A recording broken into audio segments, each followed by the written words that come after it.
Sound check.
Hey, good evening, everybody. My name is Dr. Nathan Thompson with the Wellness Way Yorkville. Happy Monday, guys. Hope you guys had a great Easter weekend. Um, I am live. I know I had a week hiatus.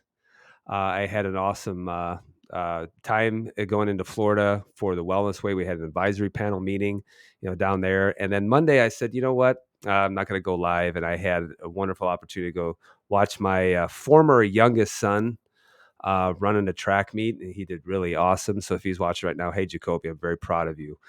Um, so tonight I am going live. And if you are watching, say hello. Let me know where you're watching from as well.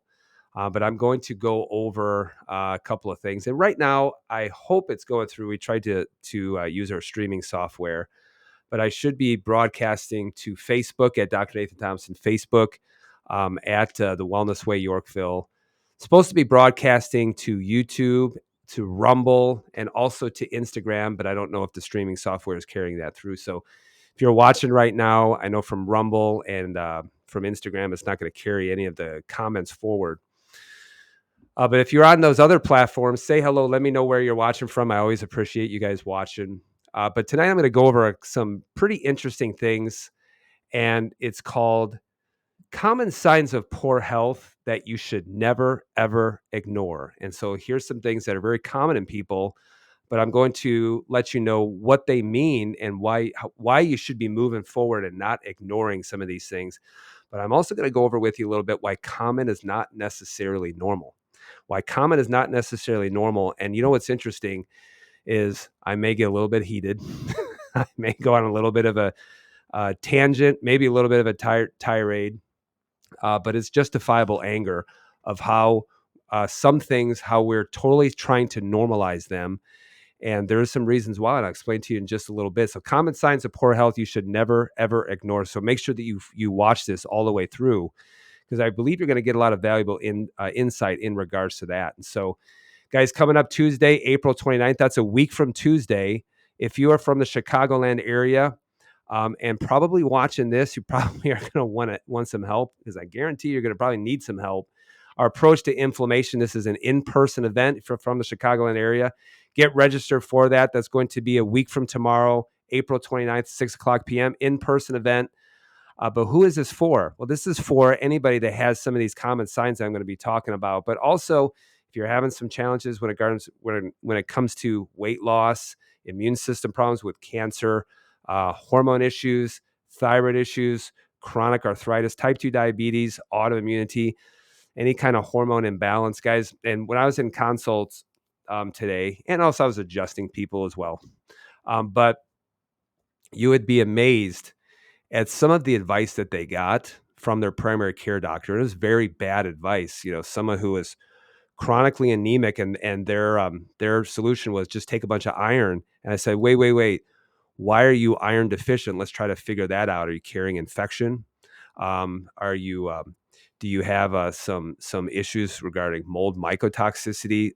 Are you bleeding anywhere? What's going on with that? And so we just needed to test some things a little bit deeper.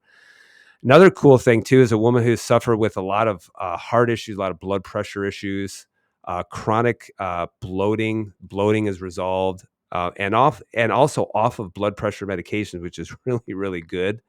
And she's just maybe halfway through where she needs to be as far as getting better. But if you suffer with any of those things, I want you guys to understand is you got to start looking deeper. So get registered for that in-person event, Tuesday, April 29th, 6:00 p.m. All you have to do in order to get registered for it is just go to our Linktree profile. If you're watching on Facebook, you'll see that I have that tagged in the host chat, but also on our socials, you'll see our Linktree profile. And if you click on that, the first thing to show up will be our inflammation event. And so if you click on that link right there that you'll see on the screen, that'll take you to Eventbrite, and it'll take you about 60 seconds to register for it. The only thing that we ask is if you commit to registering for it, you commit to showing up. Okay. So be a person of your word. And make sure that you show up to that event. My staff will reach out to you, give you a call just to confirm your attendance at that event. It's free to attend. Make sure you get there. We have a gift for you at the end as well. So inflammation event that's coming up. And here's another cool thing too is you'll see this come about on our reels, and whatnot. And just today I have a couple of people reach out to me via text, and I'm like, guys, please don't text me. I'm already, in a full-time practice, and like tonight I'll just try to detach, but if you really, really want to know about the Wellness Way lifestyle, then there's a really cool app that you can go to, and it's called School, Skool. You can go ahead and look that up on any kind of search engine. And you'll see that the Wellness Way is on School, and this is a membership website. And when you get a membership to it, you'll actually see tons of videos, recipes, and whatnot. And these are things that, we can't even put on social media, because you will even see Dr. Patrick Flynn unplugged, and you'll see some very, very controversial videos that would get him banned on social media. But you'll be able to see it on the School platform.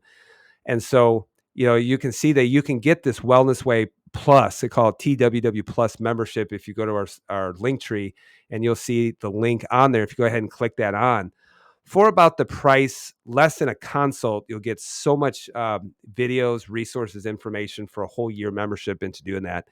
And if you are serious about, what we would call the Wellness Way lifestyle, please click on that and get a membership to that, because you'll be able to have tons of content that'll give you a big idea, kind of how we start to think a little bit differently. So head on over there, and please make sure that you check that out as well. Here's another cool announcement too, is if you have gotten, for example, food allergy testing, or you really want a deeper dive into what we recommend as far as nutrition and things like that, if you go to wellnessway.com and you just click on services, you actually will see that Corinne, who is the food consultation specialist with the Wellness Way, you can actually schedule a virtual consult with her, especially if you have, food allergy testing. She'll help you take a deep dive into that, what it means. And one of the biggest things that I tell people, and somebody asked me this, is how do you know someone's going to be successful or not? And the first thing I say is the speed of implementation. The quicker you implement those things, and you don't just hem and haw, and you don't just put it off, the quicker that you start to implement things, quicker you're going to see results, the more that's going to inspire you to start to move forward. And so you can actually schedule, if you have a food allergy test and you're kind of wondering, gosh, where do I go from here? You can reach out to wellnessway.com, go to services, and you can schedule a food consultation with Corinne. They can do it virtually, as well. So a lot of different resources for you guys to take advantage of that, because I know that I can't see everybody remotely. I know that a lot of people reach out, because they need help and they're not in the area. But this is a great way in order to get started. So make sure that you check that out. So Common signs of poor health you should never, ever ignore. I'm going to go over things like belly bloating, discoloration of the skin, tight, shiny shins, hair loss, um, and a couple of other things too, and really what they mean and how you need to stop ignoring it and start looking at it from a different perspective. However, one of the first things that I'm going to say is guys, common does not mean normal.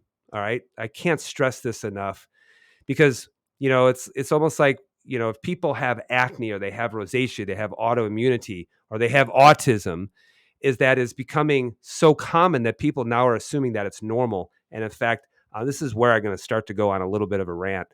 So, but if you look at the United States, so many people are stressed, so many people are sick, so many people are so chronically inflamed. And just because it happens a lot means that it's common, but it doesn't necessarily mean that it's normal. Your body is giving you clues, and you need to start listening to that, especially. But I'm going to go over an observation that I've made over the last couple of weeks, and this has a lot to do with RFK. Who said, "Hey, listen, we have an autism epidemic that is happening," which is his observation, and I agree with it 100%. And this is hurting families. This is burdening families. This is causing real issues, and we need to look into this. And of course, social media, the shills, I will call them the big pharma shills or the bots, the paid agitators is essentially is what they are. What they try to do is they make it political or they call it dehumanizing. And in reality, what they're trying to do is they're trying to normalize and affirm things that are illnesses. Rather than want to look into it, they're just affirming it as it's normal now. And that's just a great form of gaslighting. And the medical profession does an awesome job at gaslighting people. I mean, they are just experts at doing it. I'm going to give you an example. Myocarditis. When we had myocarditis, and yes, they actually said there's a huge uptick in myocarditis. And in fact, this actually comes from Paul Offit, myocarditis in the COV, et cetera, jibby jabby. You're seeing autism explode. You're also seeing obesity explode. And if you go on social media, you'll see that they're really just kind of normalizing it, and they want to actually normalize it as much as possible so that people just kind of brush it off and saying, "Oh, I guess I shouldn't be concerned about it." But who's doing it? Um, it's happening and it's pervasive in social media. And I think this is a coordinated effort. I really do. But who's doing it on social media? The bots, the fake accounts. And also I know that some of these accounts are just big pharma shills. They're just bought and paid for by big pharma. And they're just trying to normalize it, and they're just trying to affirm things that are wrong, and they're saying, don't worry about it.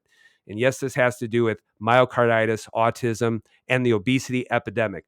Versus some people are getting in the trenches and getting themselves dirty, saying, what I'm seeing here is not normal. This shouldn't happen.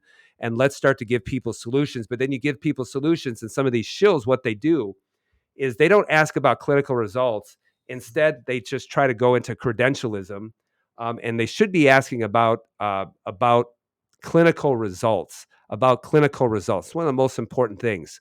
And so, but if they could just normalize it and brush it under the rug and just gaslight people saying you shouldn't have any concerns about this, usually the people who are normalizing it are the ones who are in fact causing it. And I look forward to RFK giving us some solutions in regards to that. There's no doubt about it. But when they just try to demonize him, when they try to attack his character or attack something like that, why don't you try to attack the facts? Because we do have a big problem, and we have people in the trenches who are saying, let's see if we can provide people solutions. And when I do try to give people solutions, then it just gets demonized by people who have no more of an account than just trying to make fun of other people and not provide any meaningful information or content or anything like that. I'm just like, come up with an original idea, for crying out loud. So let's go over some common signs and what they mean. And here's the first one. The first one is puffy eyes, especially like underneath the eyes. And boy, I see some social media influencers with some puffy eyes so badly that they need to use face filters in order to cover it up. And so if you suffer with waking up and you have very puffy eyes, swelling underneath the eyes, what does it mean? What does it mean? Well, first thing I mean is that there's an issue with the immune system. Well, why do I get it in the morning, Dr. Nate? Well, think about when you sleep, your immune system works harder. It has to do with cortisol and what it does to the immune system starts to ramp up. And so if you got any inflammatory triggers, the body is working on it at night. So this, what can it mean? It can mean allergies, even, seasonal allergies. It can be food allergies. But the other thing you have to look at too is that there may be some issues in regards to the kidneys. And there also may be some adrenal issues too, like not getting enough sleep and things like that. But what's interesting about the kidneys is the kidneys are responsible for eliminating histamines. Now, you got to understand where histamines are coming from. They're coming from an immune system response, but the kidneys have to eliminate those histamines. And so that's why, when people talk about a low histamine diet and talk about that, I'm like, you are completely missing the point. But if you got a lot of bags under their eyes or puffiness on their eyes, then you have to look at something is irritating the immune system. You got to look at kidney function. You got to look at adrenal function. That's why if you consistently don't get enough sleep, this is why you can start to get bags under your eyes and things like that. But it just is a clue that your body is saying, hey, something's not happening. Something's not working the way that it's supposed to. Number 2, acne or rosacea. Acne or rosacea. This is coming from someone who suffered terribly, with acne growing up. And the thing about acne or rosacea is that it's a sign that, yes, it comes from the skin, but guys, it's not a skin issue. And in fact, if you looked at the number of people who had acne, who had rosacea, and these things cleared up when we started getting to the deeper reasons as far as why that's happened, people would probably start calling me a wannabe dermatologist. And I don't even try to treat the skin or anything like that, but the skin is a barrier. And so when the skin starts to have issues and demonstrating signs of inflammation and things like that, you have to first and foremost say, maybe it could be coming from somewhere else. And it's the same thing with rosacea. So if you have acne and rosacea, where should you look? Well, you should look at that. This is an immune system response. There may be some issues with low vitamin A. There may be. But the other thing I want to look at, especially when you're talking about acne, is you want to look at the immune system. And yes, this is why getting a stool test is so important, because the overgrowth of certain bacteria can, in fact, cause a lot of issues with acne. And so if you can actually change the microbiome, test for it first, change the microbiome, you can see that acne can improve and start to get better. But the other thing, too, that you will see is you will see acne very prevalent, especially when you talk about women, when they're running very high in testosterone or some of the derivatives of it. And the reason why is testosterone will cause an increase in oil production. And if you have an increase in oil production, you will see it in a female first, literally because they have thinner skin. And you will see, the hair follicles and things like that clog a lot sooner, which is why if you see a high androgen environment, for example, in PCOS, why it's very, very common for them to have issues with acne. Same thing with rosacea, so the immune system reaction. And this is why if you look at how doctors are actually handling it, and they're handling it with antibiotics, or they're handling it with things to try to dry out the skin or whatnot, but you have to start looking deeper. And so this can be an issue with hormones as well. What about dark velvet skin? All right. And so what I'm talking about is the dark velvety types. You'll see even the tactile, the touch of the skin even starts to change. But you'll commonly see this around the back of the neck. And what is it? Well, it's called acanthosis nigricans. But really, one of the telltale signs of this is insulin resistance, which is why you'll see it in type 2 diabetics quite a bit. And also you'll see it in people who have very, very elevated cortisol. And then you got to figure out, well, what's causing the elevated cortisol? Because it can be corticosteroids that doctors give for certain inflammatory processes and things like that. But high dose corticosteroids can absolutely cause darkening of the skin around the neck. But this is also associated with insulin resistance as well. And this is why you have to start getting some of these things under control. The other thing too is loss of scalp hair. Okay, so what I'm going to talk about is loss of scalp hair, particularly at the top. And there's different reasons why there can be hair loss, and they all have kind of different reasons why. But loss of scalp hair, what does it mean? Okay, well, here's the first one. The first one is due to shock loss, and this means like when you start losing hair kind of all over the place. And I've been asked about this a lot. I've talked a lot this with COV, et cetera, et cetera. But if you have a really, really bad infection that causes a massive stress to the body, well, yeah, you can start to see the hair fall out, things like that. And so that's why you always have to look at the immune. You have to look at if there's something massive that's stressing the body. Just remember, whenever your body is handling a massive immune system trigger or some kind of stressor, it will deplete the body of nutrients that will be directed away from the hair follicle, especially. So, things like certain B vitamins. Um, there's just certain things, and just think about it. Well, if I'm handling a massive immune system trigger, hair is the last thing I need to be concerned about. I need to be concerned about just living and being able to handle the immune system trigger. But high amounts of stress can actually cause this as well. So you have to consider shock loss or some kind of massive inflammatory trigger or some kind of massive stressful type event. If you have very slow growing or very brittle type hair, then one of the things you want to consider is maybe it's coming from your thyroid or maybe it's actually your estrogens too. Okay. Now, here's a perfect example. Um, if we have women out there and they've gone through pregnancy, they probably have noticed that during the time when their estrogens are highest during the pregnancy, this is probably when they have the best skin and the best hair. And the reason why is yes, estrogens contribute to that. Um, but like everyone thinks that like my hair's falling out, it's my thyroid, and it's not necessarily your thyroid, although the thyroid can contribute to how well, how the speed at which your hair is growing or the actual hair follicle, what's coming out and the health of the actual hair. I know that people want to just throw a bunch of B vitamins to put on their hair, and it's much more important to have that internally as well. But what about male pattern balding? Okay. So what about male pattern balding? And yes, you can have women that will exhibit male pattern balding, especially after menopause. And one of the things you really, really want to look at is you want to look at DHT or dihydrotestosterone. Okay.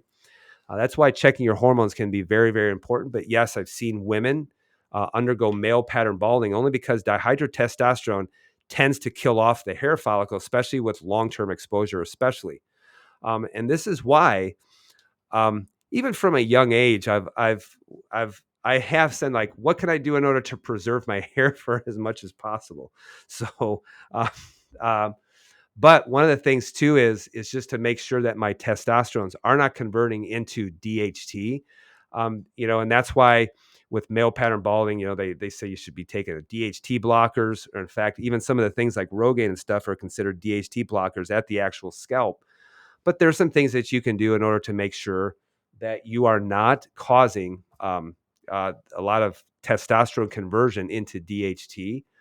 There are things like reishi mushrooms.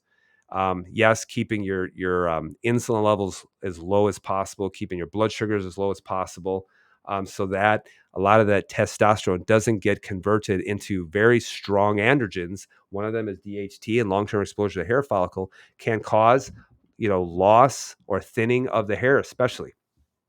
All right, the next one, belly bloating. Belly bloating. So, I eat, my belly gets really, really bloating, or I get a pregnant food belly every single time that I eat. That's a warning sign. It's very common in people, but it absolutely is not normal. What would you look for? Well, number one, just think of this. One of the biggest things that can cause a lack of protein breakdown within the stomach is having low stomach acid. I think everybody says that there's high stomach acid. And I would say the biggest problem there is, let me say this, there's no physiological reason why people will have high stomach acid. There's no physiological reason. However, there is a physiological reason why you could have low stomach acid, which is going to inhibit the breakdown of certain proteins within the food that can cause a lot of issues with leaky gut and things like that. So you got to look at stress or constantly being in a fight or flight. You also have to look at the immune system in the presence of a lot of food allergies. And just remember this, if someone's got a lot of food allergies, whether they're IgG or IgE reactions, sometimes both, then there is a problem with what you would call a leaky gut. There's a leaky gut, a lot of food proteins that are leaking through the gastrointestinal barrier, causing an immune system reaction. That immune system reaction can cause a lot of bloating within the intestines.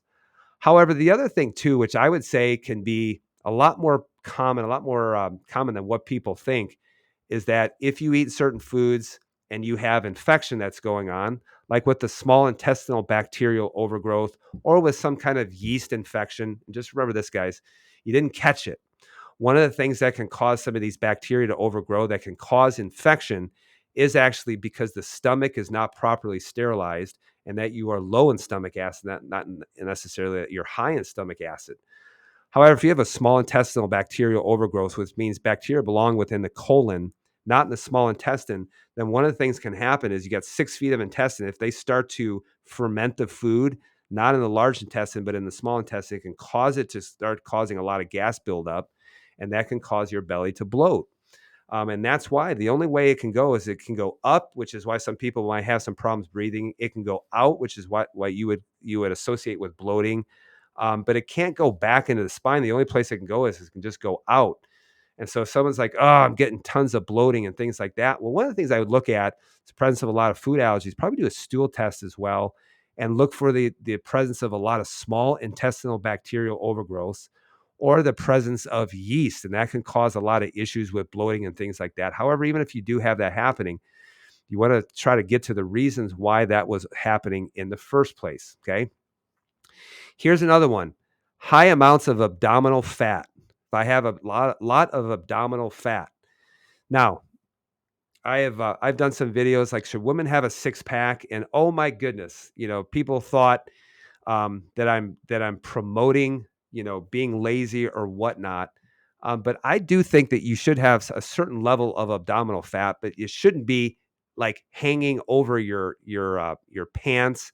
It shouldn't be like an apron or anything like that. So if you have a high amount of belly fat or abdominal fat, usually what it can mean is usually are developing, or you already have a fatty liver, you have insulin resistance, and yes, your hormones can play a role in this. And here's how your hormones are going to play a role in it. If a man or a woman has very high androgens, then those hormones are going to direct the fat to deposit around the abdomen. And that's why, guys, a lot of times too, in a high androgen environment, when it comes to a woman, you will see that they tend to have what you would call a beer belly a lot more often than having, a lot of fat deposition around the butt and around the hips. You'll see it more towards the abdomen, and you will see that they're more barrel chested as a result. But yes, your hormones actually absolutely can direct where that fat is actually deposited. And if you have high androgens, you'll tend to develop a lot of abdominal fat if you are in a situation that would cause the body to put on a lot of belly fat. The other thing too, guys, is as a woman goes into menopause, you'll see their fat distribution start to change. And this just has to do with where the fat is directed by the hormones. So after menopause, you'll see a woman's estrogens go down. And that's why, they can start to have develop more abdominal fat than they will having fat, on their breast tissue or fat on their hips or on their butt or things like that. And if they're after menopause and they're having a heck of a time with a lot of fat deposition around the butt and around the hips, then probably they're in a situation of which they can't clear out their estrogens. Especially, there's a lot of different reasons why you can't clear out your estrogens: liver, the presence of beta glucuronidase within the gastrointestinal system. There's a lot of different reasons with the body's ability to be able to remove hormones from the body, and this is called detoxification. So, but if you have a lot of abdominal fat, look at fatty liver, insulin resistance. And I had a conversation with a woman today, about this. I was like, you have a fatty liver only because she's just hanging on to so much iron. She's extremely insulin resistant, pre-diabetic with very high insulin levels, as well. So abdominal fat, look at insulin resistance, and look at the fat, the presence of possibility of having a fatty liver, but also look at your hormones too. What about waking up at night? So Dr. Nate, I tend to go to sleep and I tend to wake up, 4 hours later, and I can't get back to sleep. What on earth is happening? Well, I tend to see this in women more than I do with men. And I had a conversation with a woman today because, she was having, some of these issues where she would sleep for 4 hours and then wake up at night and then be awake for like, whole hour and then try and get back to sleep at night. But one of the things I would look at is I would look at your blood sugars. Look at your blood sugars. And here's one of the reasons why. If you have very poor blood sugar control, let's say you eat at 7 o'clock, you go to bed at 9 o'clock and you wake up at 1 o'clock in the morning, then one of the things that might be happening is your blood sugars are getting really low. And then the body releases cortisol, the adrenal glands release cortisol, as a response to try to elevate your blood sugars again. But there's something that's known as a cortisol awakening responses. That's what actually wakes you up in the morning on your own, is a cortisol awakening response. And this is why when people can't get out of bed, or they need 19 alarms just to be able to get them to wake up, there's a problem with your cortisol rhythm. And this can do a lot, or have a lot to do with your blood sugars, but it can also have a lot to do with stress too. So if you have mental stress and you feel like your brain is going in 19,000 different directions, this can be an issue with mental stress as well. And women do generally stress out more than they do men. It's just how you're built, and which is why they typically do have more of a problem with going to sleep, but also staying asleep. And this is why making sure that you're really, really good when it comes to controlling your blood sugars, but also working on getting mental stress under control as well. All right. I think we have one or two more. This is something that's completely been normalized, is loss of ankle hair. Now, you'll probably see this more in men just because men aren't really shaving their legs or anything.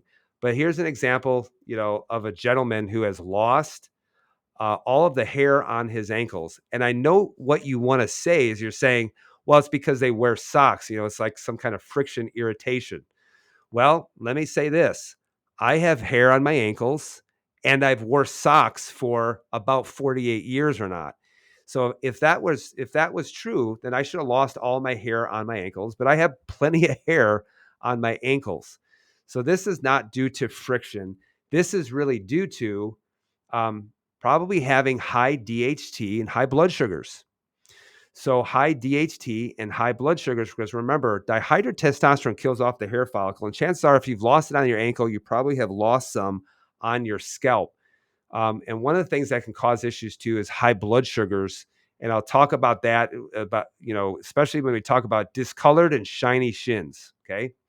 And this is what I mean by discolored and shiny shins. Here's a perfect example of that. Okay. I almost want to call this the Disney World legs, because you see this all the time at Disney World. And usually the people, they're not walking around. They're in some kind of mobility scooter. But if you have this going on, you really need to pay attention to this, because this is really down to a blood sugar issue. You need to check your blood sugars. I would be checking your insulin levels, A1C. But this can also be an indication of arterial inflammation or some kind of peripheral artery disease. Um, Guys, blood sugar issues is just not a blood sugar issue. It's not just I have high blood sugar. High blood sugars or elevated blood sugars absolutely damage your soft tissues. This is why it damages the skin. It's why it damages the joints. And soft tissues is also going to be the vascular lining. This is why you see an elevated blood sugars, why you see an increase in stroke, you see an increase in heart disease. But if your legs are looking that way, then they are absolutely just getting pummeled by having elevated blood sugars for a long period of time. So that's why you have to start looking at it as getting your blood sugars under control, and also supporting the arteries, making sure that you got your blood sugars under control, but also making sure too that you have the opportunity for the arterial lining not getting damaged. And this is why things like Neo 40 can help so much, because it actually helps the endothelial lining. But you got to get to the reason why it's happening. Okay. Now, I know what you're thinking. What do I do? What on earth do I need to do? Well, here's what I'm going to say. Test, don't guess. Don't run out and grab a bunch of reishi mushrooms, or I need to go on like a 9-day fast for one time in order to get my blood sugars under control, or take some Neo 40, or, start taking tons of stomach acid or things like that. You really do need to test and not guess. This is why I tell people, please don't become a lazy supplement taker, and thinking you try to do this for that. When we say test, don't guess, here's really what I need, or what I mean by this. The first step is not asking, what do I need to take? Your first step should actually be, instead, is, who do I need to become? Who do I need to become? Because I'll have people say, well, what does he need to take? Or what do I need to take? And it has nothing to do with that, because instead it says, who do I need to become? Because if you are someone who has lifestyled themselves into type 2 diabetes, who has lifestyle themselves into having all these different issues, then you need to become a different person. You need to become a different person than the person that lifestyle themselves into it. And I run into so many people who just trying to they just try to keep trying to put a square peg into a round hole, and you can do that for a week or 2 weeks, but ultimately one of the things that happens is you just end up failing because you need to become a different person that got themselves into that situation. So instead of always asking, what do I need to take, you need to ask yourself, who do I need to become? And this is coming from someone who 15 years ago asked that question, because I was someone who was 15 years ago pre-diabetic, 50 pounds heavier, and I was in bad shape, and I always try to change. I always was trying to change, and it would always only work for 1 or 2 weeks, and I would just go back to the same things that I was doing. But until I decided I'm going to become a different person, that's when I started to clear a path in order to change a lot of those things. But so many times, this is why, guys, gastric bypass surgery, why it doesn't work long term, because you can go ahead and physically manipulate your anatomy to make you not eat enough food. But ultimately, if you never become a different person, you're going to need a revision. This is the same people who are running towards Wegovy, who are running towards these GLP-1 agonists. You need to say, not what do I need to take, it's who do I need to become? Because as soon as you go off of that medication, and if you've never changed anything up here, you're going to be right back to where you were before. And then you're going to go back on that medication. So stop asking the question, what do I need to take? Start asking the question, who do I need to become? And has a lot to do with what your brain is believing who you are. If you believe yourself to be a person who can't avoid sugar, if you believe yourself to be a person who can't get such, whatever under control, then yes, you can change your behavior for a couple of weeks, but ultimately what happens is you will just go back to being that person because you just believe that you are that person. So guys, it's time to start listening to your body. Your body is giving you clues, and stop making them normal. They're not normal. They're common in a lot of people, but they're absolutely not normal. And it's time for you to take action.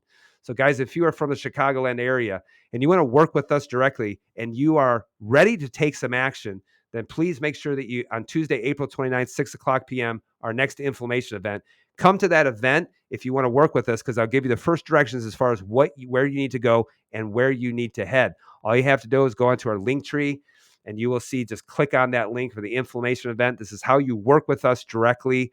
Click on that, be at that inflammation event at 6:00 p.m., April 29th. This is an in-person event.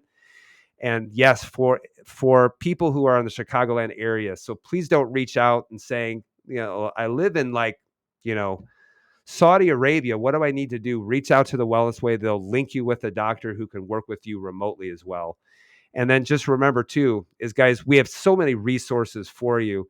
TWW Plus, the Wellness Way Plus is on the school app, and you can buy a membership on there in order to get tons of resources in order to start thinking differently. Because this is not like I need to take a this for that. And we get so misconstrued so many times. We are about changing your life and changing your habits. Yes, you can manipulate things for a little bit, but if you don't change your habits, then you just become a lazy supplement taker for the rest of your life, and we don't want that to happen. So you can go ahead and go to Linktree and get that Wellness Way membership. Start thinking differently. Just remember, it's not what you need to take, it's who you need to become. And how to become a different person is to start thinking differently. So these are the common signs of poor health that you should never, ever ignore. Stop ignoring it, guys. Quit putting it off. And most importantly, quit normalizing it. Okay? Quit normalizing it. And you will probably see some pretty spicy reels that I'll start putting out, because I'm just so tired of people normalizing things that are not normal. Guys, autism is not normal. Quit normalizing it. It doesn't mean that you can't have compassion. You can't reach out to help those people. But I've seen families decimated by this. And when they say, oh, no, it doesn't decimate families, then, that's just a great form of gaslighting. And that needs to stop as well. Our hearts need to break for the things that break God's heart. And I'm just wondering that you know, if they're not willing to look deeper, they have a problem with looking deeper, then they may be part of the problem. And I don't want to be part of the problem. I want to be part of the solution, even if I have to crawl over glass in order to be able to help people. So, common signs of poor health you should never ignore. Stop ignoring it, guys. Stop normalizing. It's not normal, and start looking into solutions. But when we start giving you solutions, you will see that the bots, you will see that a lot of accounts and a lot of people who just want to keep you perpetually sick, you will see that they will come out of the woodwork and not give you any kind of solutions, but just gaslight you, telling you that it's just normal just because it's so common. So, guys, yes, I went on a little bit of rant, but you know what? If you want to see Dr. Patrick rant, go on the TWW Plus, because if you see his rants on there, you will know that he would be banned from social media. So, guys, I'll be going live next week as well. Give me a topic if you have one, but I'll be working on a topic for the next week. But things that will add value to your life and things that will help take you in the right direction, guys. The most important thing is just to get you moving in the right direction. Please reach out to us if you need help. And guys, I appreciate all of you. I love you. Thank you guys so much for watching. We will see you soon. We will see you next week. Be well, be blessed. And as always, remember who you are. We'll see you next Monday.